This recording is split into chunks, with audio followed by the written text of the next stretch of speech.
හයි guys ඉතින් යාලනේ ඔන්න අදත් මිස්ටර් ටෙක් ඔයාලට ඔයාලා ආසාවෙන් හොයන මේ දවස්වල ට්‍රෙන්ඩින් වෙලා යන මෙන්න මේ වෙඩින් ෆොටෝ එෆෙක්ට් එකක් ජෙනරේෂන් කරගන්න ප්‍රොම්ප්ට් ටිකක් අරගෙන ඉතින් යාලනේ ඔයාලත් ආස ඇති ඔයාලගේ මෙන්න මේ විදි කපල් ෆොටෝ එකක් දාලා මේ විදිහේ වෙඩින් ෆොටෝ එකක් නිර්මාණය කරගෙන බලන්න කොයි වගේ අවුට්ෆිට් එකක් ඔයාලට ඊද වෙඩින් දවසට ඔයාලා මොන වගේ ඉඳීද කියලා නිකන් දලා අදහසක් ගන්න ඔයාලත් කැමතිද ඒ වගේම විවාහ වෙලත් තාම වෙඩින් ෆොටෝ එකක් නැති යාළුවෙක් ඉන්නවනම් මේක ඔයාලට හොඳම අවස්ථාවක්. ඉතින් අපි බලමු කොහොමද මේ ෆොටෝ එක නිර්මාණය කරගන්නේ කියලා. ඔයාලා තාම මම සබස්ක්‍රයිබ් කරලා නැත්නම් දැන්ම ගිහින් සබස්ක්‍රයිබ් කරන්න. බලමු කොහොමද මේ ෆොටෝ එක ඔයාලා ළඟ තියෙන ස්මාර්ට්ෆෝන් එකකිනුත් ජෙනරේට් කරගන්න කියලා. ඉතින් යාළුවනේ මම හැමදාම කියනවා වගේ ඔයාලා Google Chrome එකේ search bar එකට ගිහින් Gemini AI කියලා search කරලා ඒක ඇතුළට එන්න. ඇතුළට ඇවිල්ලා මෙතන search bar එකට මම දීලා තියෙන prompt එක දෙන්න. ඊට පස්සේ plus mark එක click කරලා ඔයාලා gallery එකේ තියෙන ඔයාලා දෙන්නගේ හොඳ ලස්සන පැහැදිලි ෆොටෝ එකක් මෙතෙන්ට අප්ලෝඩ් කරන්න ඕනේ. ඉතින් මම මෙන්න මේ විදිහට ඔයාලා හැමෝම දන්න නිහාර අක්කගේ මේනක අයියගේ ෆොටෝ එකක් මෙන්න මෙතෙන්ට මේ විදිහට අප්ලෝඩ් කරනවා. ඊට පස්සේ බලමු අපි මෙතනින් send දීලා අපිට මොන වගේ AI ෆොටෝ ජෙනරේට් එකක් Gemini AI වලින් ලබා දෙයිද කියලා. හරි යාළුවනේ අපිට අපේ AI ෆොටෝ ජෙනරේට් එක නිර්මාණය වෙලා තියෙන්නේ. බලමු දැන් මොන වගේ ෆොටෝ එකක් අපිට නිර්මාණය වෙලා තියෙනවද කියලා.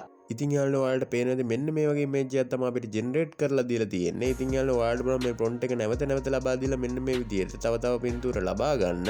ඉතින් යාළුවෝ මම ෆොටෝ කිහිපයක්ම නිර්මාණය කරන විදිය ගැන ඔයාලට මෙන්න මේකෙන් ප්‍රොම්ප්ට් ලබා දෙනවා. ඉතින් මම ඊළඟ ප්‍රොම්ප්ට් එකක් මෙන්න මේ විදිහට මෙතෙන්ට දීලා ඉවරලා ෆොටෝ එකක් ඇඩ් කරලා සෙන්ඩ් කරනවා. ඉතින් යාළුවෝ බලමු මොන වගේ ජෙනරේට් එකක් ඊට පස්සේ මෙන්න මේ ප්‍රොම්ප්ට් එකට ලැබෙයිද කියලා. ඉතින් යාළුවෝ මම මේ ෆොටෝ නිර්මාණය කරගන්න අවශ්‍ය වෙන ප්‍රොම්ප්ට් සියල්ලම මගේ වීඩියෝ එකේ ඩිස්ක්‍රිප්ෂන් එකේ වගේම පළවෙනි කමෙන්ට් එකේ දාලා තියන්නම්. ඔයාලට පුළුවන් මේවා එක එක අරගෙන ඉවරලා මේ විදිහට දාලා ඔයාලගේ ෆොටෝ එක ලස්සන විදිහට ජෙනරේට් කරගන්න. ඉතින් යාළුවා බලමු දැන් නිර්මාණය වුණ ෆොටෝ එක මොන වගේ ෆොටෝ එකක්ද කියලා. ඉතින් යාළුවා ඔයාලට පේනද මාරම ලස්සන පාට තියෙන ෆොටෝ එකක් තමයි ජෙනරේට් වෙලා තියෙනවා. ඉතින් ඔයාලට පුළුවන් මෙන්න මේ විදිහට ලස්සන වෙඩින් ෆොටෝ එකක් ඔය දෙන්නගේ හදාගන්න. ඉතින් තවත් මේ වගේ වීඩියෝ එකකින් හම්බ වෙනකම් මම ගිහින් එන්නම්. ඔයත් අනිවාර්යෙන් මම දාලා තියෙන ප්‍රොම්ප්ට් ටික දීලා ලස්සන මේ විදිහේ ෆොටෝ ටිකක් නිර්මාණය කරගන්න. ඔයාලා හැමෝටම සුබ දවසක්.